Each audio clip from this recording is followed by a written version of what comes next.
à tous. Alors, je me suis rendu compte que ça faisait un moment que je vous ai pas parlé sublimation et on va corriger ça aujourd'hui. Dans la vidéo numéro 14, je vous ai fait une petite introduction à la sublimation et je vous ai notamment expliqué que pour atteindre cet état de sublimation, il fallait apporter de la chauffe.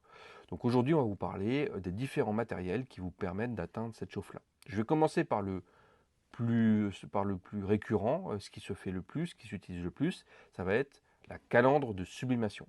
Donc la calandre de sublimation, alors quand je parle de calandre à bain d'huile. Euh, il y a des fabricants qui ont essayé de lancer des calandres électriques sur le marché. Ça ne marche pas, on n'a pas de température assez stable avec les calandres électriques.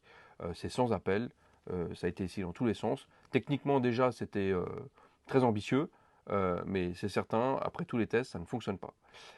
Donc pour avoir une température extrêmement stable sur un élément mobile, donc ça va avoir un cylindre qui va tourner, ça ne fonctionne qu'avec un bain d'huile. Donc vous avez une résistance à l'intérieur de ce cylindre-là qui va chauffer de l'huile et cette huile-là va permettre d'avoir une température tout autour du cylindre qui est extrêmement stable.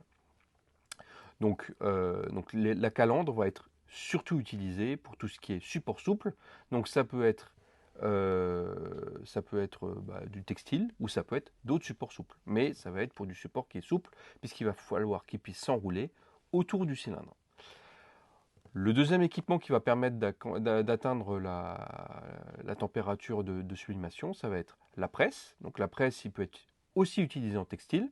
Souvent, quand on utilise une presse pour du textile, ça va être du textile prédécoupé. On peut presser ou calendrer du textile prédécoupé sur une calandre également, mais souvent quand c'est sur une presse, il est forcément prédécoupé.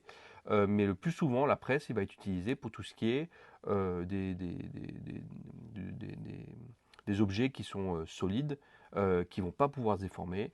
Euh, des tapis, ça peut être des plaques de métal qui sont recouvertes de vernis acrylique, ça peut être de la céramique, du carrelage ou ce genre de choses. Et le dernier élément, la dernière machine qui est beaucoup moins utilisée, qui permet d'atteindre cette température, bah, c'est tout simplement un four. Et dans ce cas-là, on recouvre le papier, on fait en sorte qu'on recouvre le papier directement sur l'objet, on met une presse, un élément qui va permettre, ou un silicone qui va permettre de plaquer le papier contre l'objet, et on va mettre tout simplement cet objet au four. Donc voilà, si vous avez des questions, n'hésitez pas à les poster en commentaire, et je vous dis à demain.